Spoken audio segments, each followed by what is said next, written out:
Hello दोस्तों, कैसे हैं आप लोग। उम्मीद करते हैं ठीक होंगे और आपकी पढ़ाई भी ज़बरदस्त चल रही होगी। तो दोस्तों, आज हम लोग लेके आए हैं क्लास 10th संस्कृत का मोस्ट वीवीआई इंपॉर्टेंट क्वेश्चन। तो दोस्तों, ये क्वेश्चन बार बार बोर्ड एग्जाम में पूछे जाते हैं। आप लोग इस क्वेश्चन को ज़रूर देखें। तो चलिए वीडियो को स्टार्ट करते हैं। पहला नंबर क्वेश्चन दिया गया है कि किसके बिना ज्ञान बोझ के समान है। तो आप सभी को पता है क्रिया के बिना ज्ञान बोझ के समान है। ऑप्शन नंबर ए सही हो जाएगा। चलिए आगे बढ़ते हैं। कम से कम शब्दों में कम से कम मिनट में आपको बहुत सारा क्वेश्चन कवर करने का प्रयास करेंगे। चलिए, दूसरा नंबर क्वेश्चन दिया गया है कर्णस दान वीरता पाठ कहाँ से लिया गया है। तो कर्णस दान वीरता पाठ कर्णभार से लिया गया है। ऑप्शन नंबर सी सही हो जाएगा। चलिए आगे बढ़ते हैं। तीसरा नंबर क्वेश्चन दिया गया है कि संस्कार प्रायः कितने प्रकार के होते हैं। आप सभी को पता है संस्कार प्रायः 5 प्रकार के होते हैं। ऑप्शन नंबर ए सही हो जाएगा। 4 नंबर क्वेश्चन दिया गया है कि नामकरण किस संस्कार में होते हैं। तो आप सभी को पता है नामकरण बचपन में होते हैं। ऑप्शन नंबर ए सही हो जाएगा। 5वां नंबर क्वेश्चन दिया गया है सप्तपदी क्रिया किस संस्कार में होते हैं। तो दोस्तों, सप्तपदी क्रिया मतलब 7 फेरा, ये विवाह संस्कार के अंतर्गत आता है। ऑप्शन नंबर डी सही हो जाएगा। चलिए आगे बढ़ते हैं। 6 नंबर क्वेश्चन दिया गया है विवाह संस्कार के अंतर्गत क्या नहीं आता है। तो दोस्तों, विवाह संस्कार के अंतर्गत गोदान नहीं आता है। ऑप्शन नंबर ए सही हो जाएगा।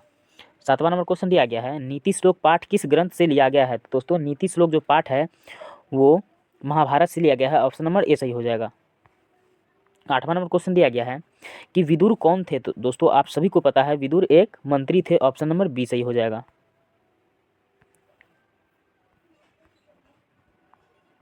9 नंबर क्वेश्चन दिया गया है कि किसकी जीत होती है। तो किसकी जीत होती है, सत्य की जीत होती है। ऑप्शन नंबर ए सही हो जाएगा। 10 नंबर क्वेश्चन दिया गया है दोष कितने हैं। तो दोस्तों, दोष जो है वो 6 है। दोष कितने हैं, 6 है। 11 नंबर क्वेश्चन दिया गया है कि कौन कक्षा में कौन प्रवेश करते हैं। तो कक्षा में शिक्षक प्रवेश करते हैं। ऑप्शन नंबर बी सही हो जाएगा। 12 नंबर क्वेश्चन दिया गया है करमवीर राम प्रवेश राम के परिवार में सदस्यों की कुल संख्या कितनी थी। तो करमवीर राम प्रवेश के राम के परिवार में कुल सदस्यों की संख्या 4 था। ऑप्शन नंबर ए सही हो जाएगा। 13 नंबर क्वेश्चन दिया गया है भिखनटोला गांव में शिक्षक ने खेलते हुए किसे देखा था। तो भिखनटोला गांव में शिक्षक ने खेलते हुए दलित बालक को देखा था। ऑप्शन नंबर सी सही हो जाएगा। आगे बढ़ते हैं। 14 नंबर क्वेश्चन दिया गया है कि गांव में कौन आए। तो गांव में शिक्षक आए। ऑप्शन नंबर ए सही हो जाएगा। दोस्तों, यदि वीडियो आपको अच्छा लगा है तो प्लीज़ एक लाइक कर दिए और हमारे चैनल पर पहली बार आए हैं तो चैनल को सब्सक्राइब जरूर करें। 15 नंबर क्वेश्चन दिया गया है स्वामी दयानंद की शिक्षा किस भाषा से प्रारंभ हुई। तो दोस्तों, स्वामी दयानंद की जो शिक्षा थी वो संस्कृत भाषा से प्रारंभ हुई। ऑप्शन नंबर डी सही हो जाएगा। चलिए आगे बढ़ते हैं। 16 नंबर क्वेश्चन दिया गया है कि आर्य समाज के संस्थापक कौन थे। तो आप सभी को पता है आर्य समाज के संस्थापक स्वामी दयानंद थे। ऑप्शन नंबर सी सही हो जाएगा। 17 नंबर क्वेश्चन दिया गया है कि स्वामी दयानंद ने किसकी रचना की थी। तो स्वामी दयानंद ने सत्यार्थ प्रकाश की रचना की। ऑप्शन नंबर सी सही हो जाएगा। 18 नंबर क्वेश्चन दिया गया है सत्यार्थ प्रकाश नामक ग्रंथ किस भाषा में लिखा हुआ है। तो सत्यार्थ प्रकाश हिंदी भाषा में लिखा हुआ है। ऑप्शन नंबर ए सही हो जाएगा। 19 नंबर क्वेश्चन दिया गया है मंदाकिनी वर्णम पाठ रामायण के किस कांड से लिया गया है। तो ये अयोध्या कांड से। ऑप्शन नंबर डी सही हो जाएगा। 20 नंबर क्वेश्चन दिया गया है मंदाकिनी नदी का जल किसके पीने से गंदा हो गया। तो दोस्तों, ये हिरण के पीने से गंदा हो गया। ऑप्शन नंबर डी सही हो जाएगा। 21 नंबर क्वेश्चन दिया गया है कर्ण किस देश के राजा थे। तो दोस्तों, कर्ण जो थे वे अंग देश के राजा थे। ऑप्शन नंबर सी सही हो जाएगा। आप लोग कमेंट में बताइए आपका कितना सही हुआ है। 22 नंबर क्वेश्चन दिया गया है कर्ण किसके पक्ष में युद्ध करता था। दोस्तों, कर्ण जो था वो कौरव के पक्ष से युद्ध करता था। ऑप्शन नंबर बी सही हो जाएगा। 23 नंबर क्वेश्चन दिया गया है कि सर्वप्रथम कर्ण क्या देता है। तो दोस्तों, सर्वप्रथम जो कर्ण होता है वो गोहस्त्र देता है, मतलब हजारों गायें देती है। ऑप्शन नंबर डी सही हो जाएगा। 24 नंबर क्वेश्चन दिया गया है अशांति किसके विनाश का कारण है। तो अशांति जो है वो मानवता के विनाश का कारण है। ऑप्शन नंबर ए सही हो जाएगा। आगे बढ़ते हैं। 25 नंबर क्वेश्चन दिया गया है कि विश्व को नष्ट करने के लिए किसका निर्माण हो रहा है। तो दोस्तों, विश्व को जो नष्ट करने के लिए है वो अस्त्र का निर्माण हो रहा है। ऑप्शन नंबर बी सही हो जाएगा। 26 नंबर क्वेश्चन दिया गया है ईर्ष्या से किसका जन्म होता है। तो दोस्तों, ईर्ष्या से किसका जन्म होता है वो असहनशीलता का जन्म होता है। ऑप्शन नंबर ए सही हो जाएगा। 27 नंबर क्वेश्चन दिया गया है शास्त्र मानवों को किसका बोध कराता है। तो शास्त्र मानवों को कर्तव्य और अकर्तव्य का बोध कराता है। ऑप्शन नंबर सी सही हो जाएगा। 28 नंबर क्वेश्चन दिया गया है कि शास्त्र किसके द्वारा रचित है। तो दोस्तों, शास्त्र जो है वो ऋषियों के द्वारा रचित है। ऑप्शन नंबर डी सही हो जाएगा। 29 नंबर क्वेश्चन दिया गया है कृषि विज्ञान के प्रवर्तक कौन है। दोस्तों, कृषि विज्ञान के जो प्रवर्तक है वो पराशर है। ऑप्शन नंबर सी सही हो जाएगा। 30 नंबर क्वेश्चन दिया गया है कि वेदों के कितने अंग हैं। तो आप सभी को पता है वेदांग जिसको वेदांग कहा जाता है वो छः है। ऑप्शन नंबर ए सही हो जाएगा। 31 नंबर क्वेश्चन दिया गया है कालिदास की कौन सी रचना है। तो दोस्तों, कालिदास की जो रचना है वो रघुवंशम है। ऑप्शन नंबर बी सही हो जाएगा। आगे बढ़ते हैं। 32 नंबर क्वेश्चन दिया गया है कौन सी नदी प्राकृतिक संपदाओं से घिरी हुई है, तो आप सभी को पता है ये मंदाकिनी नदी प्राकृतिक संपदाओं से घिरी हुई है। ऑप्शन नंबर ए सही हो जाएगा। 33 नंबर क्वेश्चन दिया गया है कि व्याघ्रपति कथा पाठ कहाँ से लिया गया है, तो व्याघ्रपति कथा पाठ हितोपदेश नामक ग्रंथ से लिया गया है। ऑप्शन नंबर बी सही हो जाएगा। 34 नंबर क्वेश्चन दिया गया है कि कौन कीचड़ में फंस गया, तो दोस्तों कीचड़ में कौन फंस गया था, कीचड़ में पथिक फंस गए थे। ऑप्शन नंबर डी सही हो जाएगा। 35 नंबर क्वेश्चन दिया गया है कि भाग से ही संभव है ऐसा किसने सोचा, तो ऐसा पथिक ने सोचा। ऑप्शन नंबर डी सही हो जाएगा। 36 नंबर क्वेश्चन दिया गया है कर्मवीर कथा में किस पुरुष का वर्णन है, तो कर्मवीर कथा में दलित पुरुष का वर्णन है। ऑप्शन नंबर सी सही हो जाएगा। 37 नंबर क्वेश्चन दिया गया है पटना का पुराना नाम क्या है, तो पटना का पुराना नाम पुष्पुर है। ऑप्शन नंबर ए सही हो जाएगा। 38 नंबर क्वेश्चन दिया गया है कि पाटलिपुत्र में कौन बार बार आए थे, तो पाटलिपुत्र में भगवान बुद्ध बार बार आए थे। ऑप्शन नंबर सी सही हो जाएगा।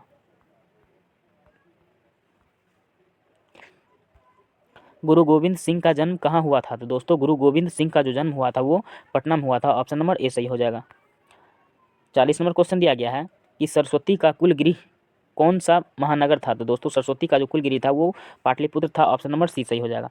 41 नंबर क्वेश्चन दिया गया है अलसकथा पाठ में किस दोष का वर्णन है, तो अलसकथा पाठ में आलस्य का वर्णन है। ऑप्शन नंबर ए सही हो जाएगा।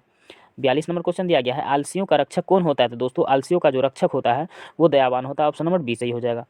43 नंबर क्वेश्चन दिया गया है कि आग को गिरते हुए देखकर किसने आलसियों को बाहर निकाला, तो दोस्तों वो नियोगी पुरुष थे। ऑप्शन नंबर डी सही हो जाएगा। 44 नंबर क्वेश्चन था कि वीरेश्वर कौन था, तो वीरेश्वर मिथिला के मंत्री थे। ऑप्शन नंबर बी सही हो जाएगा। 45 नंबर क्वेश्चन दिया गया है संस्कृत साहित्य लेखिका किस प्रकार का पाठ है, तो संस्कृत साहित्य लेखिका वो एक प्रकार के निबंध है। ऑप्शन नंबर डी सही हो जाएगा।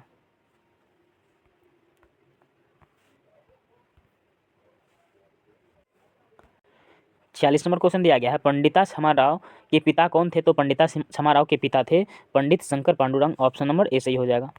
47 नंबर क्वेश्चन दिया गया है कि कंपन राय की पत्नी कौन थी, तो कंपन राय की पत्नी गंगा देवी थी। ऑप्शन नंबर ए सही हो जाएगा।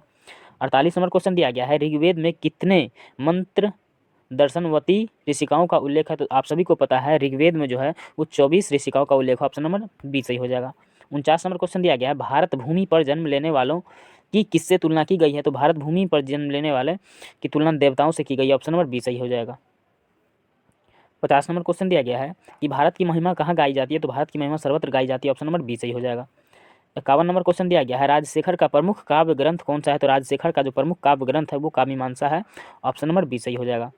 52 नंबर क्वेश्चन दिया गया है कि अलसशाला में आग कब लगाई, तो अलसशाला में आग तब लगाई जब सब सो रहे थे। ऑप्शन नंबर सी सही हो जाएगा। 53 नंबर क्वेश्चन दिया गया है कि समाज की गाड़ी कैसे चलती है, तो पुरुष और नारी दोनों से चलता है। ऑप्शन नंबर सी सही हो जाएगा। 54 नंबर क्वेश्चन दिया गया है विभिन्न जाति और धर्म के लोग भारत में कैसे रहते हैं, तो विभिन्न जाति और धर्म के लोग भारत में बहुत अच्छा से रहते हैं, एकत्व बना के रहते हैं। ऑप्शन नंबर ए सही हो जाएगा। 55 नंबर क्वेश्चन दिया गया है कि पुंवंसन संस्कार कब होता है, तो दोस्तों आप सभी को पता है ये जन्मोपरांत होता है। ऑप्शन नंबर बी सही हो जाएगा। 56 नंबर क्वेश्चन दिया गया है वनवास प्रसंग में राम सीता लक्ष्मण के साथ कहाँ पहुँचते हैं, तो ये चित्रकूट पर्वत पर चित्रकूट कहाँ लिखा हुआ है, ये ऑप्शन नंबर सी सही हो जाएगा। चित्रकूट पर्वत पर पहुँचते हैं, इसका ऑप्शन नंबर सी सही हो जाएगा, चित्रकूट पर्वत पर। 57 नंबर क्वेश्चन दिया गया है नरक के द्वार कितने प्रकार के हैं और जिससे व्यक्ति का नाश होता है, तो नरक के द्वार 3 प्रकार के होते हैं काम क्रोध और लोभ, याद रखिएगा। 58 नंबर क्वेश्चन दिया गया है आधुनिक काल की संस्कृत लेखिकाओं में कौन अति प्रसिद्ध है, तो दोस्तों ये Pandita Kshamarao. Option number C सही हो जाएगा। 59 नंबर क्वेश्चन दिया गया है कि वस्तुतः इस समय संसार में किस महासागर का कुल मध्य स्थित दिख रहा है, तो ये अशांति महासागर का। ऑप्शन नंबर सी सही हो जाएगा। 60 नंबर क्वेश्चन दिया गया है कि परपिंडन किसके लिए होता है, तो आप सभी को पता है परपिंडन पाप के लिए होता है। ऑप्शन नंबर बी सही हो जाएगा। 61 नंबर क्वेश्चन दिया गया है कि पटना का इतिहास कितना पुराना है, तो पटना का इतिहास 2500 वर्ष पुराना है। ऑप्शन नंबर बी सही हो जाएगा। 62 नंबर क्वेश्चन दिया गया है कूटनीमता काव्य के कवि कौन है, तो कूटनीमता काव्य के कवि दामोदर गुप्त है। ऑप्शन नंबर बी सही हो जाएगा। 63 नंबर क्वेश्चन दिया गया है यूनान का राजदूत कौन था, तो यूनान का जो राजदूत था वो मेगास्थनीज था। ऑप्शन नंबर सी सही हो जाएगा। 64 नंबर क्वेश्चन दिया गया है कि राजशेखर की रचना कौन सी है, तो राजशेखर की जो रचना है वो काव्यमीमांसा है। ऑप्शन नंबर ए सही हो जाएगा। 65 नंबर क्वेश्चन दिया गया है कौमुदी महोत्सव किस ऋतु में मनाया जाता है, तो कौमुदी महोत्सव शरद ऋतु में मनाया जाता है। ऑप्शन नंबर डी सही हो जाएगा। 66 नंबर क्वेश्चन दिया गया है आचार का हनन किससे होता है, तो आचार का जो हनन होता है वो अलक्षण से होता है। ऑप्शन नंबर ए सही हो जाएगा। 67 नंबर क्वेश्चन दिया गया है लक्ष्मी किसके पास जाती है, तो लक्ष्मी जो है वो परिश्रमी के पास जाती है। ऑप्शन नंबर ए सही हो जाएगा। 68 नंबर क्वेश्चन दिया गया है, स्वामी दयानंद ने किस संस्था की स्थापना की? तो वो आर्य समाज की स्थापना की। ऑप्शन नंबर सी सही हो जाएगा।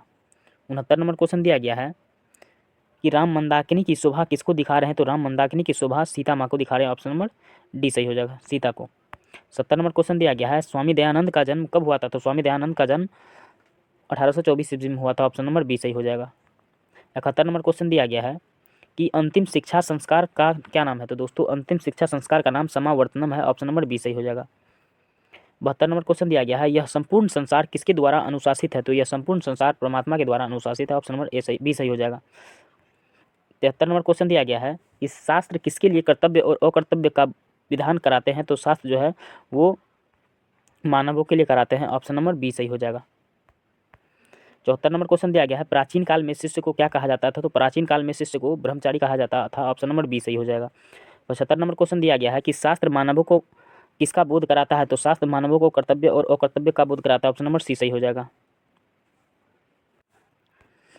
76 नंबर क्वेश्चन दिया गया है कि वैर से वैर का समन क्या है? तो वैर से वैर का समन असंभव है। ऑप्शन नंबर बी सही हो जाएगा। आगे बढ़ते हैं। 77 नंबर क्वेश्चन दिया गया है, नदियां नाम और रूप को छोड़कर किसमें मिलती है? तो नदियां नाम और रूप को छोड़कर समुद्र में मिल जाती है। ऑप्शन नंबर ए सही हो जाएगा। 78 नंबर क्वेश्चन दिया गया है, महान से महान क्या है? तो महान से महान आत्मा है। ऑप्शन नंबर ए सही हो जाएगा। 79 नंबर क्वेश्चन दिया गया है, किसकी विजय नहीं होती है? तो असत्य की विजय नहीं होती है। ऑप्शन नंबर बी सही हो जाएगा। 80 नंबर क्वेश्चन दिया गया है, कर्णभार रूपक के रचनाकार कौन है? तो कर्णभार रूपक के रचना महर्षि भास है। ऑप्शन नंबर डी सही हो जाएगा।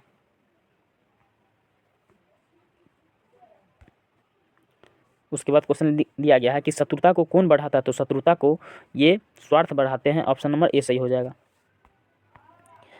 82 नंबर क्वेश्चन दिया गया है, बृहत संहिता के रचनाकार कौन है? तो बृहत संहिता के जो रचनाकार है वो वराह मिहिर है। ऑप्शन नंबर ए सही हो जाएगा। 83 नंबर क्वेश्चन दिया गया है कि नदियां समुद्र में कैसे मिल जाती है? तो नदियां समुद्र में नाम और रूप को छोड़कर मिल जाती है। ऑप्शन नंबर डी सही हो जाएगा। 84 नंबर क्वेश्चन दिया गया है, मीमांसा दर्शन के रचनाकार कौन है? तो मीमांसा दर्शन के रचनाकार जैमिनी है। ऑप्शन नंबर ए सही हो जाएगा। 85 नंबर क्वेश्चन दिया गया है, प्राचीन काल में शिष्यों को क्या कहा जाता था? तो प्राचीन काल में शिष्यों को ब्रह्मचारी कहा जाता था। ऑप्शन नंबर बी सही हो जाएगा। 86 नंबर क्वेश्चन दिया गया है कि नीति श्लोक पाठ किस ग्रंथ से संकलित है? तो नीति श्लोक पाठ जो है वो विदुर नीति से संकलित है। ऑप्शन नंबर ए सही हो जाएगा। 87 नंबर क्वेश्चन दिया गया है, स्वामी दयानंद के बचपन का क्या नाम था? तो स्वामी दयानंद के बचपन का नाम मूल शंकर था। ऑप्शन नंबर सी सही हो जाएगा। दोस्तों यदि हमारे चैनल पे आप पहली बार आए हैं तो चैनल को सब्सक्राइब कर दें। यदि वीडियो आपको थोड़ा सा भी अच्छा लग रहा है तो प्लीज़ हमारे वीडियो को एक लाइक करें और कमेंट में बताइए कि आपका कितना सही हो रहा है। क्या अब की बार 400 पार का सपना आपका पूरा होगा या नहीं? कमेंट करके ज़रूर बताएं। 88 नंबर क्वेश्चन दिया गया है, मंदाकिनी वर्णम पाठ के कवि कौन है? मंदाकिनी वर्णम पाठ के कवि जो है वो महर्षि कालिदास है। ऑप्शन नंबर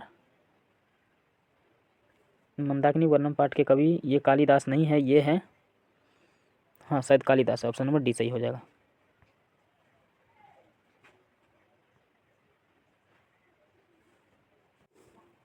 सॉरी, वो मंदाकिनी वर्णम पाठ के कवि जो हैं वो महर्षि वाल्मीकि जी है। ऑप्शन नंबर सी सही हो जाएगा, सॉरी इसके लिए। चलिए आगे बढ़ते हैं। 89 नंबर क्वेश्चन दिया गया है कि व्याघ्रपथिक कथा पाठ के रचयिता कौन है? तो व्याघ्रपथिक पाठ के जो रचयिता है वो नारायण पंडित है। ऑप्शन नंबर बी सही हो जाएगा। चलिए आगे बढ़ते हैं। 90 नंबर क्वेश्चन दिया गया है, कर्णस्य दानवीरता पाठ किस ग्रंथ से संकलित है? तो कर्णस्य दानवीरता पाठ वो कर्णभार से संकलित है। ऑप्शन नंबर ए सही हो जाएगा। 91 नंबर क्वेश्चन दिया गया है कि न्याय दर्शन के प्रवर्तक कौन है? तो आप सभी को पता है न्याय दर्शन के जो प्रवर्तक है वो गौतम है। ऑप्शन नंबर बी सही हो जाएगा। 92 नंबर क्वेश्चन दिया गया है, आर्यभट्टीय किसकी रचना है? तो दोस्तों आर्यभट्टी जो है वो आर्यभट्ट की रचना है। ऑप्शन नंबर डी सही हो जाएगा। 93 नंबर क्वेश्चन दिया गया है, नीति श्लोक पाठ में परम श्रेय किसे कहा गया है? तो दोस्तों नीति श्लोक पाठ में परम श्रेय विद्या को कहा गया है। ऑप्शन नंबर बी सही हो जाएगा। 94 नंबर क्वेश्चन दिया गया है, विनय किसका नाश करता है? तो विनय जो है वो आकृति को नाश करता है। ऑप्शन नंबर डी सही हो जाएगा। 95 नंबर क्वेश्चन दिया गया है कि स्वामी दयानंद के लिए कौन पर्व उद्बोधक सिद्ध हुआ? तो दोस्तों ये शिवरात्रि। ऑप्शन नंबर डी सही हो जाएगा। 96 नंबर क्वेश्चन दिया गया है कि दान किसको देना चाहिए? तो दान जो है वो दरिद्र को देना चाहिए। ऑप्शन नंबर बी सही हो जाएगा। 97 नंबर क्वेश्चन दिया गया है कि अपने और पराये की गणना कौन करता है? तो अपने और पराये की गणना संकुचित हृदय वाला व्यक्ति करता है। ऑप्शन नंबर बी सही हो जाएगा। 98 नंबर क्वेश्चन दिया गया है, भारतीय दर्शन का मुख्य स्रोत क्या है? दोस्तों भारतीय दर्शन का जो मुख्य स्रोत है वो संस्कार है। ऑप्शन नंबर सी सही हो जाएगा। 99 नंबर क्वेश्चन दिया गया है, पुराण कितने हैं? तो पुराण टोटल 18 है। ऑप्शन नंबर बी सही हो सी सही हो जाएगा। 100 नंबर क्वेश्चन दिया गया है कि कन्यादान किस संस्कार में होता है। तो आप सभी को पता है कन्यादान विवाह संस्कार के अंतर्गत होता है। दोस्तों यदि वीडियो आपको अच्छा लगे तो हमारे चैनल को सब्सक्राइब करें, वीडियो को लाइक करें। आज के लिए इतना ही 100 ऑब्जेक्टिव कराए हैं दोस्तों। अगले वाले वीडियो में आपको हम 101 से लेके और जितने भी सारे क्वेश्चन हैं वो सभी को हल करने का प्रयास करेंगे दोस्तों। अंत तक